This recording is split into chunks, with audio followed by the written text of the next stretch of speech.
Hi folks, my name is Chris and I'm the artist and co-founder at Explorer Maps. My brother Greg and I produced our first map about 11 years ago, doing the map of Montana, and our list of maps has grown from 1 to our current tally of over 65. Which map will you get to help you treasure your own special times? Please be sure to use the promo code Mandela for a discount when you visit explorermaps.com.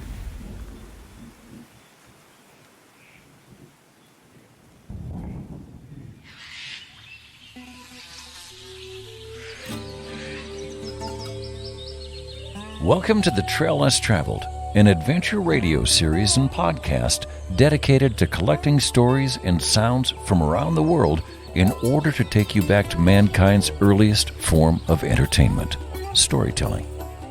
This episode was recorded on location in collaboration with Explorer Maps.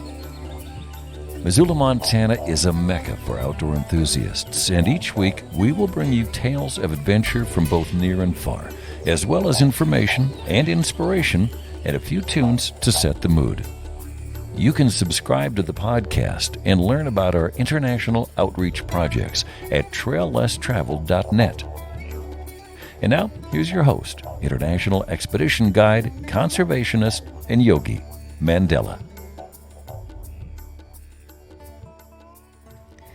This afternoon, the Trail Less Traveled is being recorded in Moab, Utah.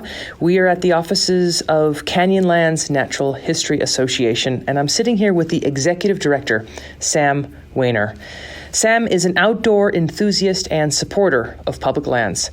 He was voted in the top 100 of the Sierra Club's environmental heroes.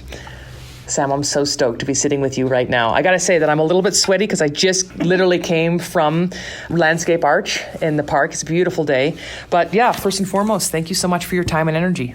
You're welcome. I'm glad that you're here. I'm glad to participate in your storytelling. You yourself are also a storyteller, and I just want to remind folks listening that Sam is not only the executive director of the Canyonlands Natural History Association, he also is a community DJ here in Moab on KZMU Community Radio. He's coached basketball and soccer, and he's also chaired the Moab Area Travel Council Advisory Board from 2013 to 2015 and served as president of the Peaks, Plateaus, and Canyons Association. So my first question for you, Sam, is where did you grow up, and how was adventure and conservation a part of your childhood? I grew up in High Point, North Carolina. My whole family is still back in North Carolina. And my first memories of outdoor adventures was going up on family picnics on Sunday afternoons and taking a ride on the Blue Ridge Parkway. And at the time, I didn't even realize that the Blue Ridge Parkway was part of the national park system. I just thought it was a cool place to go. It was my introduction to the outdoors, and we would have great family time. Growing up, I didn't have a whole lot to do with the outdoors aside from these family picnics. I was in the Boy Scouts and got introduced to camping that way. But when I was in college in the mountains of Banner Elk, North Carolina, I was sitting around with some friends, and a good friend of mine said, "Hey, how would you like to go to Estes Park, Colorado next summer? I can get us all a job and a place to live before we leave." And at that point, the furthest west I'd ever been in my whole entire life was the Cleveland, Ohio airport. I was like, sign me up. I want to go to Colorado. That sounds great. So a week before I left on the trip, I bought my first 35 millimeter film camera and traveled with 4 other buddies out to Estes Park, Colorado, where we had a job with the concessionaire on the south end of the park, National Park Village South in Estes Park, Colorado. And it was my introduction to the Rocky Mountains. I'd never been out west before, as I said, and it just kind of blew my mind, really, to having all of Rocky Mountain National Park as my back door to play in the summer was phenomenal, and it changed my whole life. It snowed a foot on June 7th. I'd never seen a foot of snow at any one time, probably only a couple times in my life. It snowed a foot on June 7th, which also was pretty phenomenal, and it was just a great introduction to the outdoors for me. wandering around the park and taking pictures kind of started to mold my life as to what I wanted to do and where I wanted to be. And I knew that I wanted to be out west. The park spoke to me so greatly, and just being outdoors all summer long, being at elevation, climbing 14,000-foot peaks. As a 19-year-old from North Carolina, it was a game changer for sure. So I returned to North Carolina in 1980, but knowing that I wanted to be in Colorado. I wanted to go to school for photography. I loved photography. I loved Colorado. This was way before the internet. All I knew was that there was a 2-year school somewhere in Colorado that offered a photography program. So after hours of research in the library, I found out that Colorado Mountain College out of Glenwood Springs, Colorado, actually had a 2-year fine art photography program. And so in 1981, I moved to Glenwood Springs and went through this program. My journeys took me from Glenwood Springs to the San Francisco Bay Area. And in 1987, I hiked about 400 miles on the Pacific Crest Trail. So it was basically what we call the John Muir Trail Plus. So we started at South Lake Tahoe and finished the whole trip on Mount Whitney, on top of Mount Whitney, on my birthday, October 22nd, in a whiteout. That's a different story for sure. But so this hike on the John Muir Trail was what became a warm-up hike for a hike on the Continental Divide. So I'm a through hiker on the Continental Divide, 1990. I went with a good friend of mine, Stephen Capra. His job at the time was to give presentations on the Arctic National Wildlife Refuge and the importance of specifically the coastal plain of the Arctic National Wildlife Refuge. He came up with this idea that we would make this an awareness hike for the Arctic National Wildlife Refuge. So our motto was hiking through wilderness for wilderness, as we were trying to get wilderness designation for the coastal plain. And we started at Antelope Wells, New Mexico, and ended up at Glacier National Park at the Canadian border, Glacier Waterton. And along the way, we were giving these presentations. We actually stopped in Wyoming at the National Outdoor Leadership School's headquarters in Lander, Wyoming, and we spoke to several of their trips that were getting ready to take off for their month-long journey into the backcountry. And that really spoke to me as far as like inspiring these young people. And I was 30 at the time, not old, but not young, inspiring these, 19, 21-year-old into opportunities and engagement in the backcountry or opportunities to be involved in some type of environmental issue. It spoke to them, it spoke to me. I decided I wanted to go back to school, so I applied to Sonoma State University from the trail, from hiking the Continental Divide Trail. When I got to Salmon, Idaho, and my general delivery mail, I had an acceptance letter from Sonoma State University. And so when I finished the Continental Divide hike, that was in October of 1990, and in January 1991, I attended Sonoma State University, where 2 years later I received a bachelor's in outdoor and environmental education. I taught in California at several different residential environmental education programs where they would take inner city kids and mix them with rural kids and to an outdoor experience, I'll call it. So it was called Caritas Creek. It was in Occidental, California, so north of San Francisco. They would bring inner city Oakland and San Francisco kids up and mix them in cabin groups with rural kids from Petaluma and Santa Rosa and all these little communities around where we were living. It was an amazing experience. I didn't have to be a counselor. They would bring high school kids up to do that. So all I had to do was teach. And so we had a Redwood Ecology Day. We had a Creek Ecology Day because there was a creek that ran through the property. And then we would take them to the ocean and do an Ocean Ecology Day. And it was just an amazing experience where you would see these inner city kids that on the first day of the program wouldn't sit down on the ground because they didn't want to get their butts dirty, and end up on day 3 letting me and other kids bury them in pine needles to feel what it was like to be part of the forest floor. And I love teaching. It was a great molding of who I became today. I did that for several years, and at the same time I was also working for the National Wildlife Federation for their teen adventure backpacking program out of Snowmass, Colorado. So I love being in the field. I love it. Being outdoors, that's what it was all about for me at that time. And so, how did I get to Moab? At the time, I was dating a woman who I met at Sonoma State University. She was a Student Conservation Association intern at Natural Bridges National Monument in 1994, and she actually worked for CNHA a year before I did because we had a position down at Natural Bridges National Monument, and she had that position in 1995. Well, we decided we didn't want to be a part anymore, so we actually decided to move to Moab. So in February 1996, we came to Moab. We had put out feelers. I had contacted CNHA in December. She had contacted the Park Service. They both said, come back in February. That's when we did our hiring. So came back in February.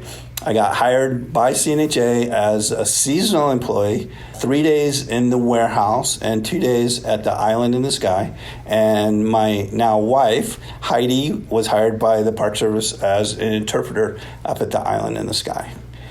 And that began my career here at CNHA. I'd been working seasonally for many, many years. In the summer of 1997, I was approached by the executive director at that time, and he said, I don't know if you want full-time employment, but we want to offer you this position as our warehouse manager. And I said, I don't know if I want full-time employment either, but I'll take the job. Mm-hmm. And so that's how I landed here. That's how I ended up with CNHA. And then over the years, that position for me just kind of morphed from warehouse manager into inventory specialist, into operations manager, which I held that position for quite some time. I'm not exactly sure how long. And then I was just recently named the executive director beginning in October of last year, of 2023. That is the voice of Sam Weiner. He is the executive director of Canyonlands Natural History Association. And when you work in conservation, you learn that there are a lot of acronyms. So when we say CNHA, that's what we're referring to. But I want to take people back to this place and connect them with this place. So Sam, why do you live here and why is this place so special? Well, that's a great question. I live here for many reasons. Everything that I want in my life converges here in Moab. I spent a lot of my early 20s in Colorado and in California and alpine environments. Moab has the Manti-La Sal National Forest, which a lot of people don't realize was the second highest mountain range in Utah, with the tallest peaks just under 13,000 feet. So we've got the alpine environment. We've got the Colorado River that cuts right across the northern part of town, and that affords boating opportunities. And I've done numerous trips, canoe trips down the Green River and through Canyonlands to the confluence of the Colorado River. It has the deserts and the canyons and the arches. And so what is an arch? An arch, by definition, is an opening in a sandstone layer of rock here in Moab, and it has to be at least 3 feet in any direction to actually be called an arch. So you might see, a little crack or something that's about 10 inches long and 3 inches wide, and by definition, that's not truly an arch. One day it probably will be, but it has to be 3 feet in any direction, an opening. So think of an arch as a window, and to another time or place if you want, but it's a window or an opening. This might sound a little funny, but I first came to Moab in 1982 when I was living in Glenwood Springs, Colorado. I was very green to the outdoors. I was very green to camping and hiking and that kind of thing. But Moab spoke to me. The stillness, the quietness of this remote areas where you go out to Grand View Point, maybe in the wintertime right now because our visitation has exploded, but you go out and there's nobody around and you listen to the silence. You don't get silence that much anymore, no matter where you go. You can be out there and just listen to the wind, listen to the ravens talk to you, listen for a rabbit hopping through the bushes. It's one of my favorite things to do, is just go and sit and observe and become one with the place. I lived in California for 10 years. One of my most favorite places on earth is the redwoods, the redwood forest. And it's such a special place. It's so ancient to me. And the first time that I was in the redwoods, I got this same feeling, this inner feeling of ancient wisdom, which is the same feeling that I get in walking through the canyons of this area. You couldn't have two more diverse ecosystems in a redwood forest or a desert environment, but yet they speak to me in the same way.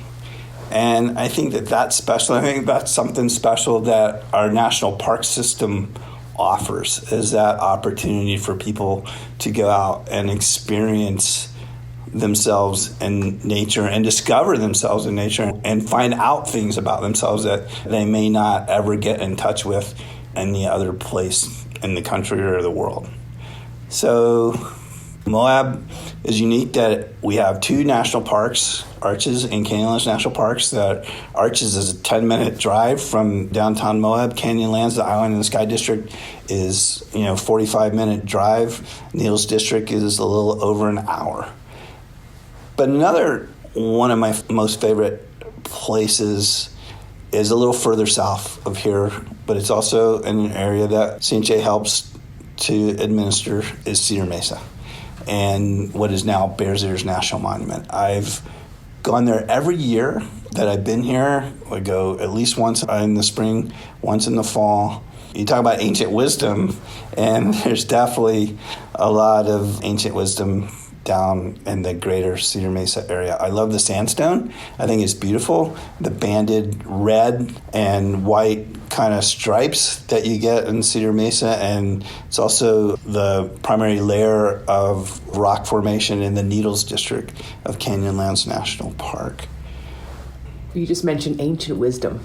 And after we're done recording, we're going to head back out into the wind. That's why we're not recording outside right now. It is a windy day. Yeah. We're going to head to Moab, man. And I was wondering if you could talk a little bit about the people who have been living here for thousands of years. They have, and just like Moab right now is a melting pot convergence area for a lot of different people, it was kind of a crossroads for different ancestral communities, not at the same time, but as people moved through this area. And so there was the Fremont culture that was very prevalent here. And before that, there was the Bear Canyon people, which if you look at the rock imagery that's up at Sago Canyon, that's all Bear Canyon style. And Horseshoe Canyon of Canyonlands National Park, the Great Gallery, that's Bear Canyon style. And then you have the ancestral Puebloan people that came through here, vacated the area about 700 years ago. They were here from like 1300 to 700 AD.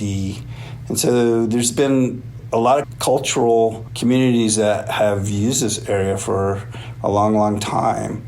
They may not have necessarily lived right here in Moab, but you see, as you mentioned, we're going to go look at some imagery in just a little bit, but you see that they pass through here quite a bit, or you might find a granary or some kind of food storage system, or you might be fortunate enough to find a dwelling. And that's one thing that I like about exploring down on Cedar Mesa and Bears Ears is the past, that ancient past, that ancestral Puebloan presence, where one of my most favorite things to do is to just walk and look and see what you can find. Just stumbling onto a potsherd, that's 900 years old. Of course, not taking it, leaving it right where it was found, but just finding it and knowing that I'm looking at something that was created almost 1,000 years ago and that people lived here and lived in this environment. There were more people here then than there are now.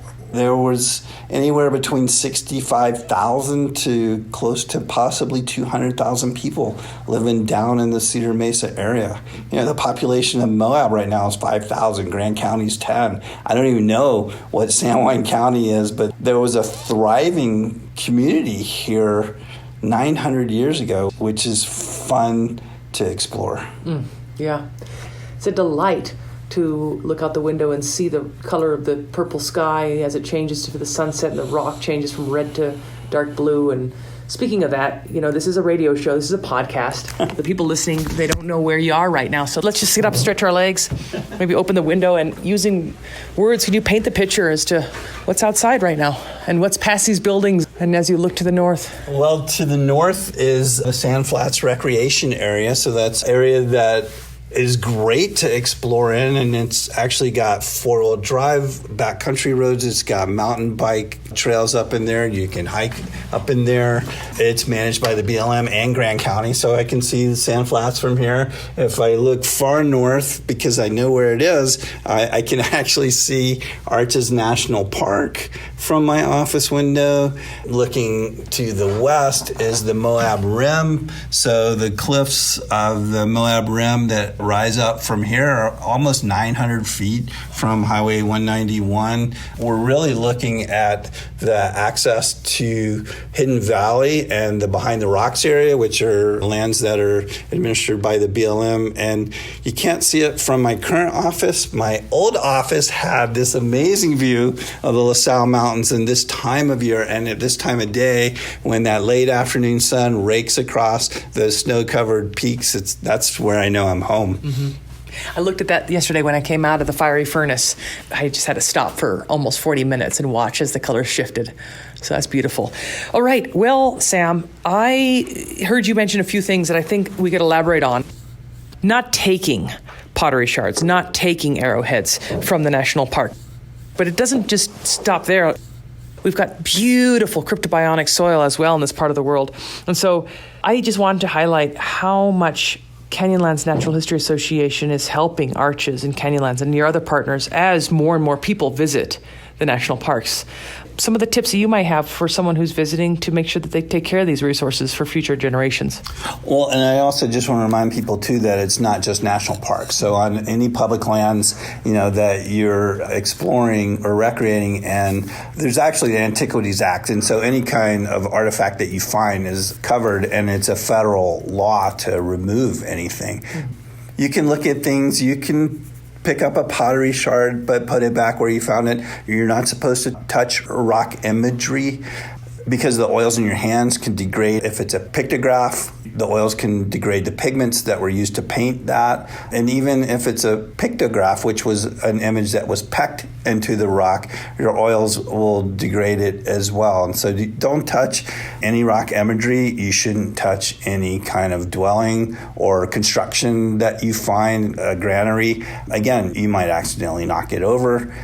Oils degrade, and observe with your eyes, the truly leave no trace concept. Take pictures and observe with your eyes. So we have a very unique soil crust here. It's changed names over the years. Right now, the current terminology is biological soil crust, but it was also known as cryptogamic soil crust, and we just call it crypto for short.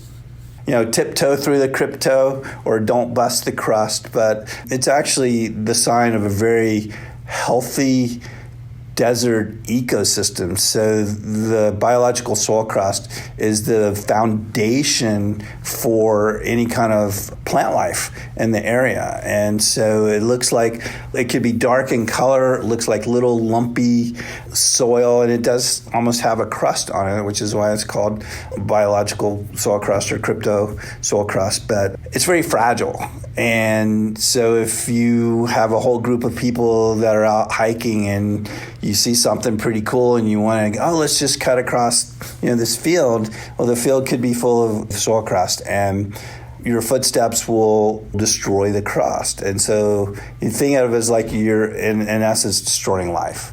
You want to explore the area as clean as possible. We always make it a game almost. It's like, I had a good buddy who lived here where we would just go in the backcountry all the time, and we would challenge anybody to find where we went. Because we were definitely off trail, but you stay in washes. You stay in wash bottoms that are going to get cleaned out by any kind of rain. Or if you have to wander out of the wash bottom, then you stay on rock as much as possible. Or even just a small little drainage, anything where water is going to flow to cover up your steps and your tracks. And so just as you're recreating in the area, be aware of those types of things that everywhere you go, you have the potential for creating impact. It could be a dry pothole that once wet, life emerges, once there's water in these potholes. And so I even avoid walking through potholes. I'll go around them. A pothole,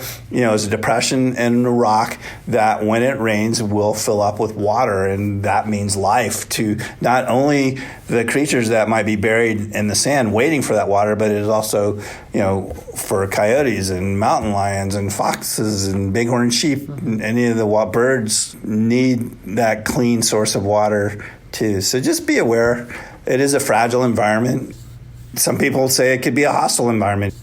I was thinking about this when you were talking about, I could live in Moab, and Moab's different from Missoula because Missoula probably doesn't hit 117 in the summer. It can be that hot here. It can easily be 110 degrees every day. So be prepared too when you're hiking out in this country. If it's in the summertime, go early in the day and carry at least a gallon of water, 4 liters of water with you wherever you go. Let people know where you're going if you're traveling by yourself, and recreate responsibly.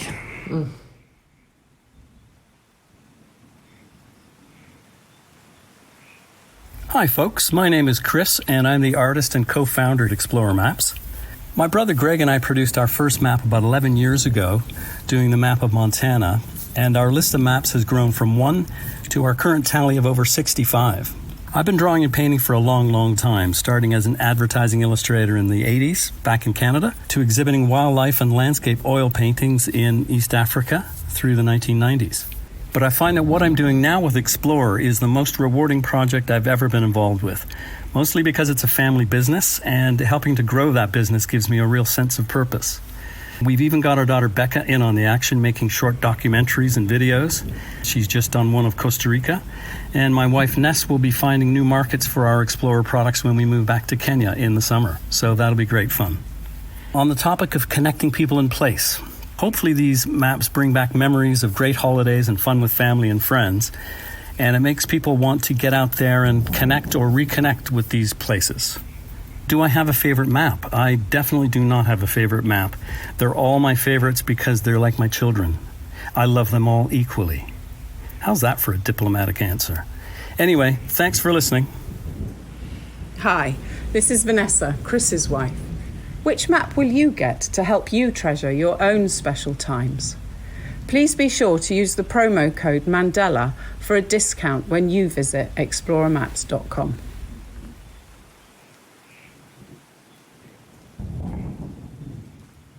I'm sitting here with Sam Weiner. He is the executive director for CNHA.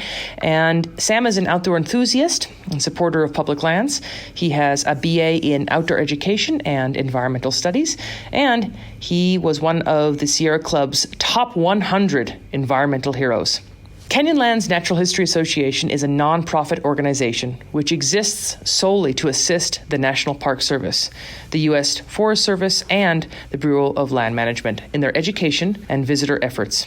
Proceeds from sales support these agencies' educational, interpretive, and scientific programs on the Colorado Plateau. They have been around since 1967. Man, there's a lot to talk about here, Sam, and I just want to dive in and see where you would like to start. Maybe starting with some of the accomplishments or the journey. I know that I've been spending a lot of time with nonprofits that support the parks, and it seems like there's been also an evolution in the names. I'm not sure if that has been a case here too. So I just want to hand it over to you and highlight the beautiful things that are being done by Canyonlands Natural History Association.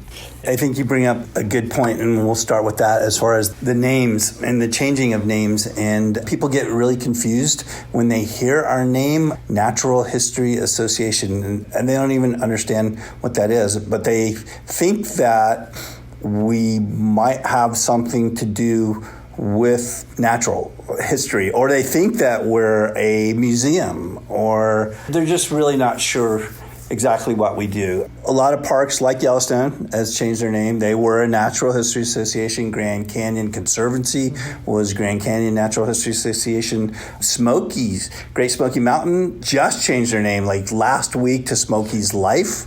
So you're seeing a lot of these organizations getting away from that nomenclature. We have not yet. We're unique in what we do. There are these sister associations throughout the whole country. They're all nonprofit organizations that support the parks that they're located in. We are a little bit unique in that we not only partner with the National Park Service, but we partner with the Forest Service and the BLM. We have a statewide agreement with the State of Utah Bureau of Land Management, which enables us to actually partner with any BLM office in the whole entire state, although our focus is the southeast region. And then, as I said, we also partner with the Manti-La Sal National Forest. We've looked into changing our name. We haven't been able to come up with a name that actually we like better, that represents all three agencies. We are a 501c3 nonprofit organization, and as you mentioned, we exist to support the science and education efforts of our federal partners. We are not a philanthropic organization, even though we're a nonprofit. And what I mean by that is that we do not have a fundraising arm or a branch. There's a friends group, Friends of Arches and Canyonlands National Parks. And a lot of these name changes that you've seen, like the Grand Canyon Conservancy or Zion Forever Project, are organizations that had dual missions. They had a fundraising arm, or at one point merged within their organization with that fundraising arm, and that's where some of these name changes have come from. So the money that we donate back to our federal partners comes through sales at our National Park Service Visitor Center stores. The Forest Service doesn't have any stores that we operate for them in southeast Utah.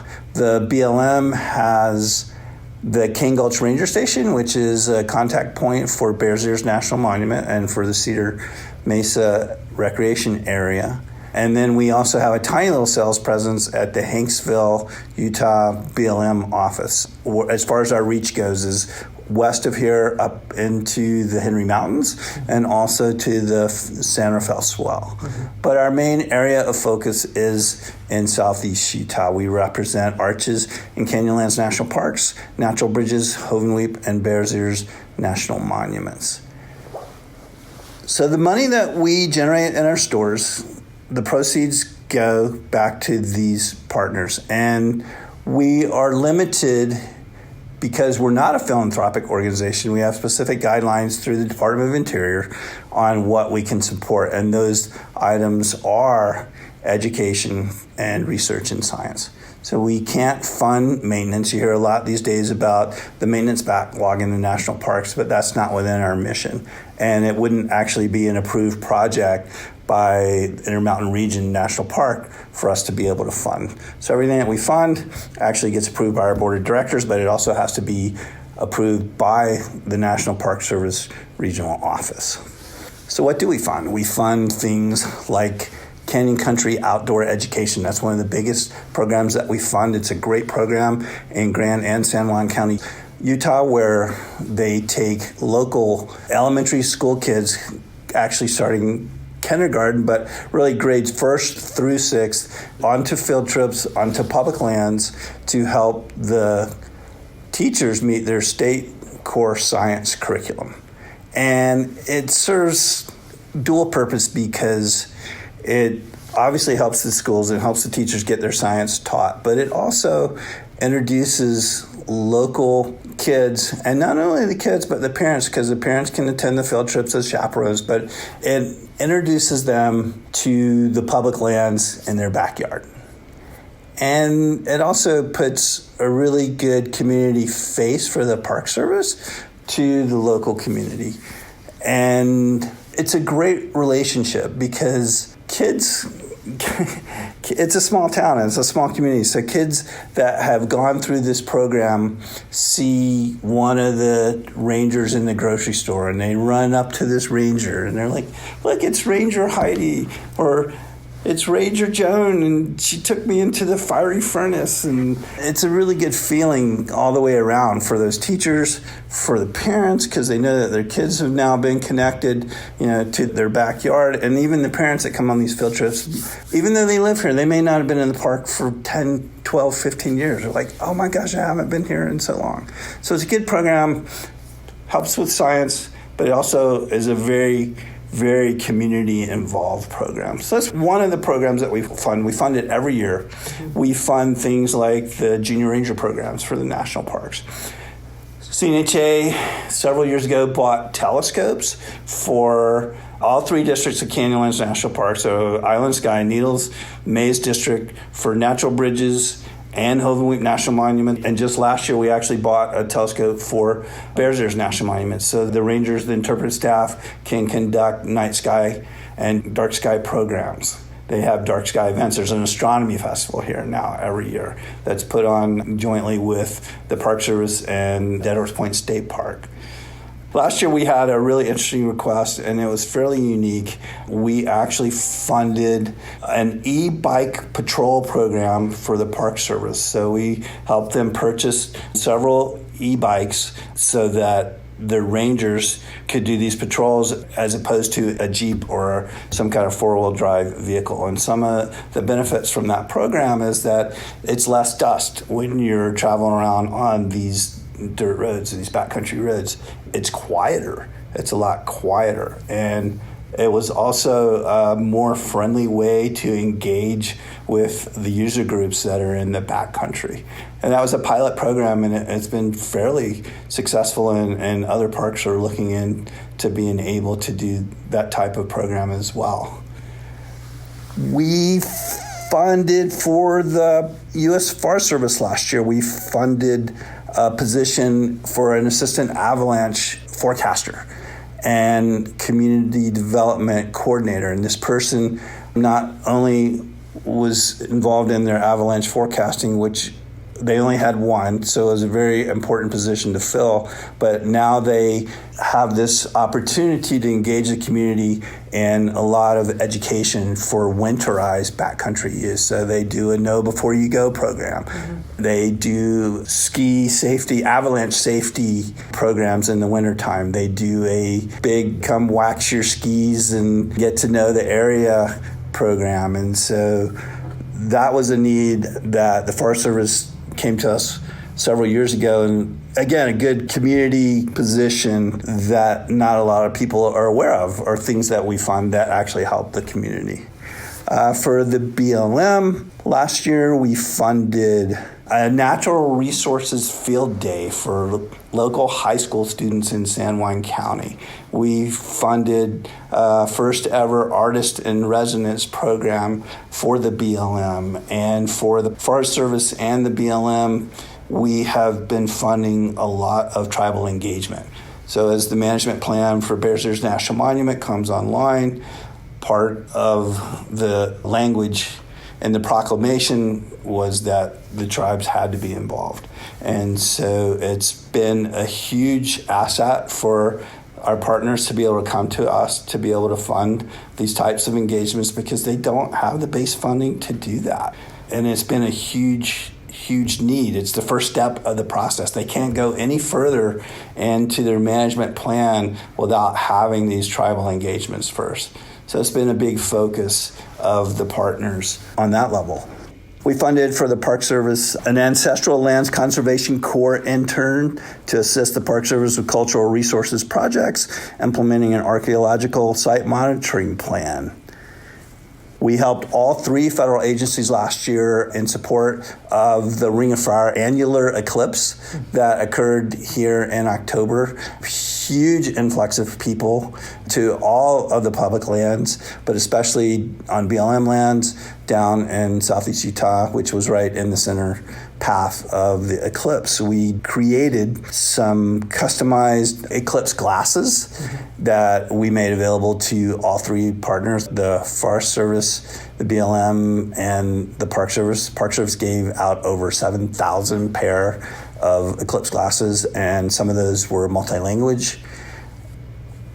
Last year was Hovenweep Centennial Celebration. They turned 100 years old, and so we were able to help them fund some of the events that they held throughout the year to help celebrate that centennial. That's the voice of Sam Weiner, and he's the executive director for Canyonlands Natural History Association. Sam, for someone listening who doesn't really understand, why the national park might not be able to raise the money the way you guys could you give a little bit of a taste as to, the difference? Well, sure. We exist because the parks aren't allowed to basically conduct business for themselves, right? So they can't operate stores themselves. They only get base funding from the federal government, which seems to be shrinking every year.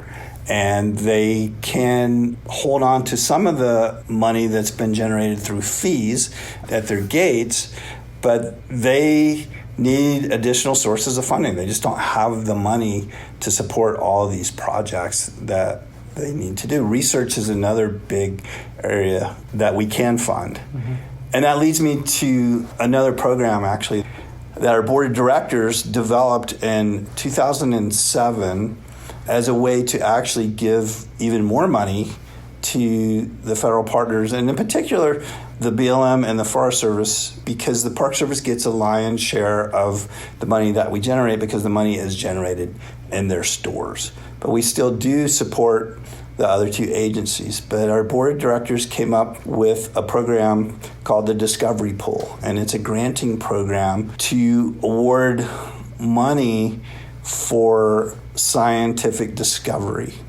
And so we accept proposals every year from the Park Service, the BLM, and the Forest Service, research proposals, and it has to come through one of those federal agencies. Usually it's somebody working on a doctorate thesis through a university, or they're university researchers that are working on specific things throughout the area. So the Discovery Pool was founded in 2007, and with our last set of funding that just happened last month, January of this year, the board approved 7 different projects. The CNHA Discovery Pool has awarded over $950,000 that goes to direct support of scientific research. And another cool thing that we've done community-wise is that we have partnered with Science Moab, and we actually sponsor their Science on Tap program through the winter. They give 3 lectures, December, January, and February here in town, bringing in researchers to present to the local community. And then we are also sponsoring a month series of their podcast. They do a weekly podcast, and it's been a great partnership where we provide them with our Discovery Pool recipients, and they participate in the Science Moab podcast. It's been a fun partnership. We're trying to find other ways that we can grow with them. They come to our Public Lands Day celebration every year. We have a big celebration on the plaza of the Moab Information Center where we bring all of our federal partners together and other local entities like Grand County Trail Alliance, Dead Horse Point State Park, Friends of Arches and Canyonlands, the community artists in the park. We just have live music. We sponsor it on the plaza the day before the National Public Lands Day, which is always in September. Mm-hmm. And Science Moab has been a partner in that for the last 2 years as well. That is the voice of Sam Weiner, and he is the executive director for Canyonlands Natural History Association. And I'm just so happy knowing that I spent well over $100 at the gift shop the other day at the Visitor Center. I'm a book collector, and if you're listening and you're also a book collector, I recommend that you buy the books from the visitor centers when you visit these national parks because you're supporting the park. Sam, what's the best way that someone listening out there can support your efforts? You could go to our website, www.cnha.org. You can check out all kinds of things that we do. You can look at our Discovery Pool program on our website. We have a membership program. You can join CNHA at many different levels, starting at $35 and going up from there. Or if you just want to send us some money, there's a donate tab on that website too. So we do appreciate any support that you get. Any donations and also our membership dollars go directly to support all three federal agencies. We don't take an administration fee out of anything that's donated. It goes right to our programs. Beautiful. Sam, thank you so much for joining me today on The Trail Less Traveled. Well, thanks for having me. I was very excited that you reached out to CNHA. We appreciate the shout out and the support.